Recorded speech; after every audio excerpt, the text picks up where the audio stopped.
Всем привет, мы в Дубае, в тренажерном зале с Зевсом. И сейчас он покажет нам, чем он обычно занимается, с чего начинает и как тренируется. Ну давай. Я начинаю, как любой спортсмен, все дело с разминки. Ну, можно сделать, допустим, какие-нибудь небольшие веса, ну и начать, допустим, бери, тебе как раз тоже есть тут маленькие, вот, ну и начать, допустим, делать упражнения на плечи. После того, как мы поделаем упражнения на плечи, мы можем с тобой начать немножко поделать упражнения на руки. Ой, я чувствую, бицуха растет. Растет, да? Растет. Но когда занимаешься со мной рядом, просто очень быстро все вырастают мышцы, начинаешь чувствовать энергию. Вот. Затем мы продолжаем качать плечи, просто, ну то, что качать, разминать, скажем так. Делаем вот такие вот упражнения. Поднимаем вот так вот. И... На подъеме выдыхать. Да, на подъеме выдыхаем.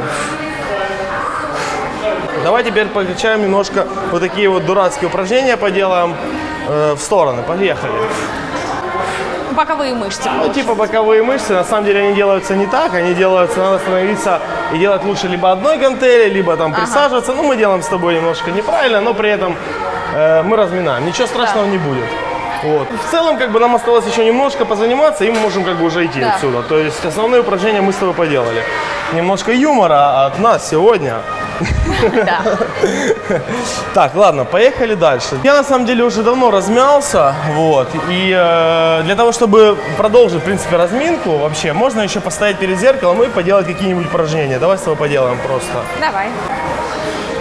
Ну, короче, ты рекомендуешь каждый раз начинать занятия жимом? Обязательно нужно начинать все дело с разминки для того, чтобы потом не повредить. Но вообще, по-правильному можно делать вначале без гантелей, потом с гантелями, с маленькими и увеличивать потихонечку вес. Но так как я уже размялся, поэтому я показал с гантелями. Знаешь, мне кажется, большинство ребят приходят в жим первый раз и начинают сразу штанги тягать, уже бицуху после каждого раза мерить. Это неправильно. Неправильно. Так, поехали дальше, да. Короче, максимально разогреваем все мышцы, получается. Да. А ты в основном делаешь нагрузку на торс или ноги ты тоже качаешь? Конечно же, тоже качаю, но разминаю ноги только исключительно в те тренировки, когда я качаю. Сегодня я их просто не качаю, поэтому их не разминаю. Собственно говоря, это основное то, что мы должны были поделать. Дальше я буду качать вот упражнения вот там, вот спину, потому что у меня сегодня идет грудь, спина, и я буду делать такой микс, чередовать. Упражнения на грудь, упражнения на спину, и вот такой будет процесс все время идти. Ну вот скажи, сколько дней в неделю ты занимаешься? Ты каждый день занимаешься в зале? Я занимаюсь на самом-то деле абсолютно не каждый день. Я занимаюсь 3 дня в неделю, но из-за того, что график полностью сбитый и у нас много турниров и так далее, соответственно... Понятно, не получается. Да. Каждый день. Качать будем спину. Ну, делается оно все очень просто. Сейчас вес только побольше поставим. Так, ты ставишь 55 килограмм. Да.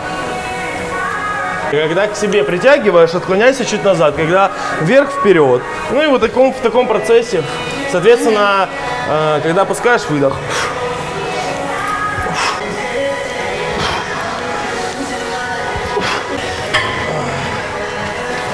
Все очень просто. Сделали. После этого упражнения делаю грудь. Слушай, вот у меня вопрос. Да. Ты когда начал заниматься вот усиленно спортом, вести здоровый образ жизни, ты почувствовал какой-то эффект в киберспорте?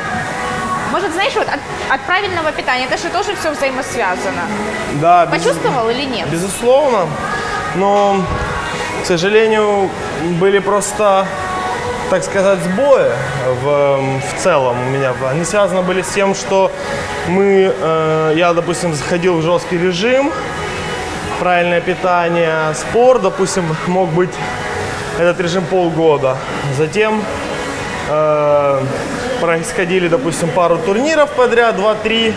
Я отсутствовал 3 недели, при этом не всегда получается на соревнованиях заниматься. Вообще, даже после проигрыша это очень сложно сделать. Ты как бы подавлен. Вот. И, соответственно, вот эти периоды ты теряешь форму, потом не всегда получается, приезжаешь, когда возвращаешься домой, не всегда получается обратно начинать восстанавливаться, да, в этот режим, входить в этот режим. И, соответственно, бывает, что ты 2-3 месяца, у тебя как бы идет пробел. Потом опять ты вроде начинаешь. У меня много раз было такое, что я входил в режим, дома занимался вот плотно уже 3 недели, потом вот безумный график, там, особенно последние полгода. Соответственно, это все взаимосвязано, потому что организм привыкает к одному, потом он как бы обратно, и у него все время идет вот эта вот смена как бы обстановки, поэтому вроде как бы вообще в целом, конечно же, помогает, безусловно. Но надо как бы правильно подходить к этому вопросу. Бывало такое, что я срывался и во время спортрежима загуливал, то есть какие-то вечеринки или еще что-то, соответственно, алкоголь.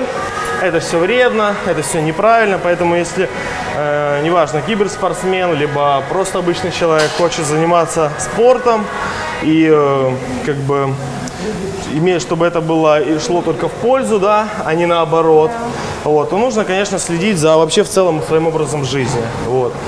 Как говорят многие спортсмены, ты должен выбирать либо бухать, либо заниматься спортом. Соответственно, сейчас я вот уже 2 недели буквально нахожусь в спортрежиме, я собираюсь идти вперед, соблазнов очень много с точки зрения того, что после каждого турнира какие-то автор-пати, да, то есть потом просто какие-то день рождения, а летом вообще все пьют. Ну, понятно. Поэтому, но я сделал для себя сейчас такой выбор, вот ставку сделал, я бросил курить, бросил пить и вот пытаюсь входить в режим и буду потихонечку набирать обороты. Молодец. Вот такие вот дела. Да, сейчас я буду делать упражнения на грудь. Ты должна, если ты увидишь, что я вытягиваю, то ты пальчиком мне помогаешь совсем чуть-чуть, да, если все нормально. Если ты видишь, что у меня чуть-чуть не хватает силы, ты мне сильнее руками, но если видишь, что габела, орешь и как бы, да, и кричишь. И зову на помощь. И зовешь на помощь, да. Всё, значит... Мы уже делаем просто это третий примерно подход или 4-й, да, соответственно, мы хотим сделать примерно 5-6 повторений, не более. Итак, давай. Поехали. Я готова. Ой, как тяжело. Ты сможешь? Я смогу, я смогу. Не, держу. Ты что так пугать?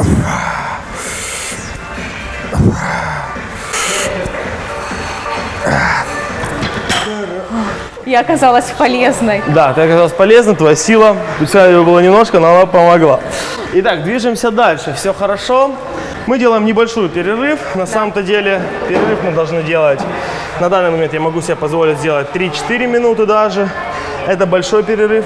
Перерыв должен вообще быть не больше, чем 1,5 минуты. Примерно минута для того, чтобы действительно начинался уже появляться результат от своего занятия. И также это хорошо помогает для человека, который хочет подсушиться. Слушай, а тиммейтов своих не пробовал загнать? Пробовал. Когда я пришел Дениска Сейзет у меня в зал, то я ему сказал: чувак, тебе нужно сегодня просто размяться, ничего сильно, и все сильно. Он говорит: да, но я хочу как бы все равно чуть-чуть уже это. После этого 4 дня он ходил вот так, потому что он делал ноги в этот период. И после этого он больше не захотел ходить со мной в зал. Хотя я на самом деле наоборот хотел, чтобы ему понравилось и чтобы он вместе со мной ходил. Ванька Эдвард, он занимается спортом, но он больше предпочитает бег, кстати. Велосипед, да. Флэми пока не занимается спортом, но он просто сейчас на диете, он потихонечку сбрасывает вес, это уже видно даже по нему и по фотографиям, можете посмотреть. Гвардиан тоже предпочитает больше бег и велосипед, потому что он раньше занимался профессиональным футболом. Вообще, кто не знает Гвардиана, скажем так, его прошлое, то он был вот такой худой мальчик, который классно играл в футбол, но у него произошла серьезная травма с коленом, и он попал в больницу и не мог ходить, ему делали операцию, и, соответственно, за этот период он очень сильно поправился. У него есть фотографии, где он там 100 с чем-то килограмм, это даже не тот Гвардиан, которого мы сейчас знаем. И сейчас он постепенно, потихонечку пытается прийти обратно в свое нормальное состояние, и у него уже это потихонечку получается. То есть он сейчас приехал уже похудел с предыдущего раза на 7 килограмм. Тоже видно, что... Ну, здорово. Да, в принципе, все занимаются потихонечку спортом, и я считаю, что это очень важно для обычного человека, и тем более для киберспортсмена. Даже пускай не жестко, да, но постепенно, по чуть-чуть. Да? И Движемся дисциплина, дальше. Да? Ты еще будешь что-то делать, какие-то упражнения? Или ты уже окончил? Я буду делать еще упражнения, да. Хорошо, какие ты будешь делать? Но я вот хотел как раз пойти посмотреть, какие здесь тренажеры есть. На самом-то деле у меня сегодня идет грудь-спина. Мы сейчас делаем еще одно упражнение на спину. Давай. Соответственно, это упражнение будет делаться вот здесь брать и вот так вот. Кстати, очень удобно. Это, получается, качаются там, где лопатки, штучки. Примерно, да, все верно. Это качается спина. Кстати, довольно-таки несложно. Я тебе могу поставить небольшой вес, можешь сама попробовать.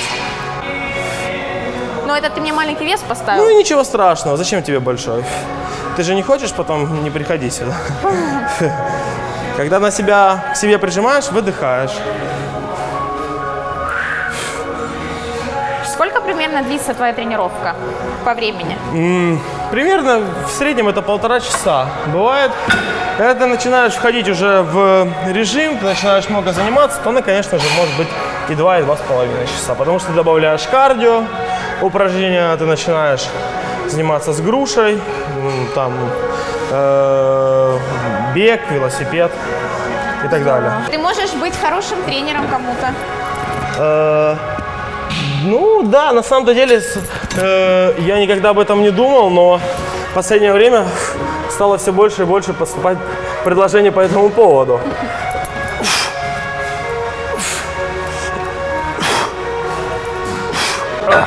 Есть жесткие тренера, которые начинают тебя подбадривать на последних повторениях, когда у тебя уже заканчивается энергия, они начинают орать.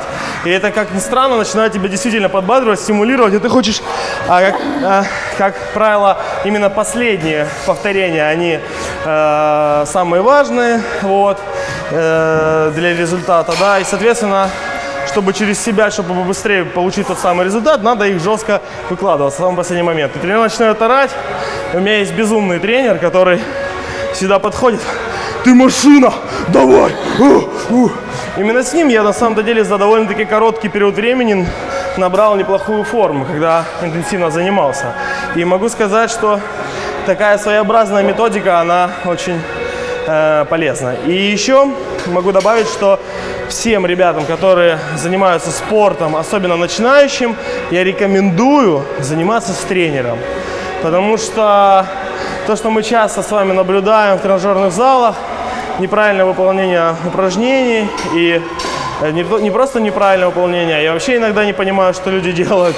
Они покачали руку, покачали ногу, потом поприседали, выпили воды, махнули и ушли. А селфи обязательно? И обязательно сделали селфи, да, я здесь был, отметились. Собственно говоря, вот такие вот дела. Заключительное упражнение покажешь какое-нибудь? На самом-то деле я показывать не буду, потому что она у меня сейчас в самом разгаре, эта тренировка. Всю тренировку времени у нас нету показывать, но могу сказать, что заканчиваю тренировку, как я начинаю. Начинаю я с разминки, а потом переключаюсь на пресс, потому что пресс одно из самых таких неприятных и, скажем, таких довольно-таки сложных упражнений. И соответственно, лучше, когда у тебя много энергии, когда ты только пришел в зал, начинать с пресса все это дело. И, соответственно, если ты хочешь, чтобы у тебя появлялись кубики те самые, то нужно также заканчивать тренировку прессом. То есть качать и в начале, и в конце. Соответственно, заканчивать тренировку я буду качанием пресса. Но еще также можно уже даже после пресса, если у тебя вот еще есть энергия, можно еще пойти и побегать. Это очень круто, когда ты совмещаешь кардионагрузку вместе с прессом, то быстрее появится результат. Отлично. Вот знаешь, такой вопрос. В киберспорте, в игре как-то помогает вот твои тренировки, твоя закалка именно спортивная? Что-то ты переносишь из спорта именно в киберспорт?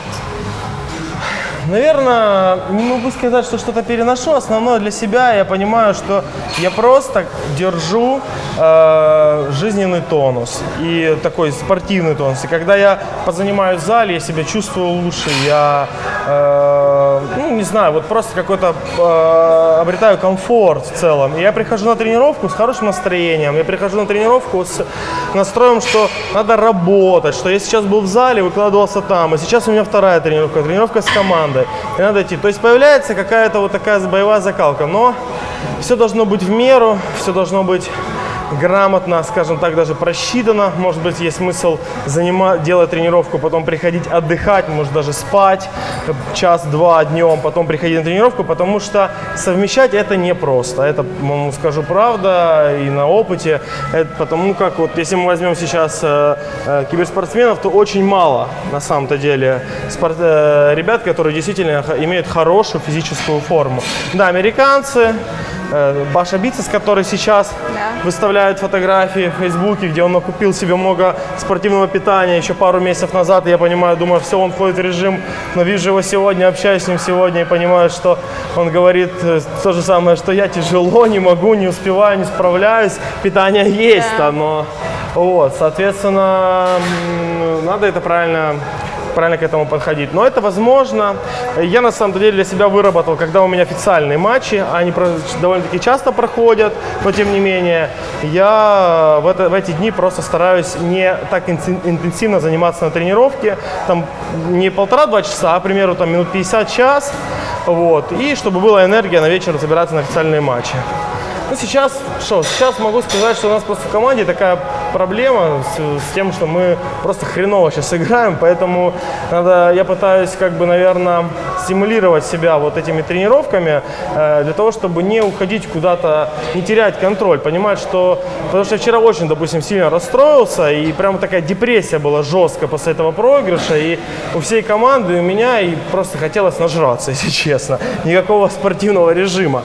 Но в себе находишь силы, понимаешь, что нельзя, ты взялся. И поэтому моя сейчас задача — это заниматься спортом, приезжать в Украину и жестко тренироваться в Counter-Strike. Я буду очень много стримить, кстати, ребята, и играть, много тренироваться в КС. Так что всем любителям присоединяйтесь. Спасибо тебе за то, что показал нам, как ты занимаешься. Это очень круто. И вам спасибо большое. Что ты такой. Мне бы хотелось очень с тобой пообщаться по поводу игр. Я думаю, что мы это сделаем уже когда... В ближайшее время, да, обязательно. Когда мы закончим тренировку. В релаксовой атмосфере. Так что накачать тебя сегодня бицуху. До встречи, целую, пока. А мы пошли дальше заниматься.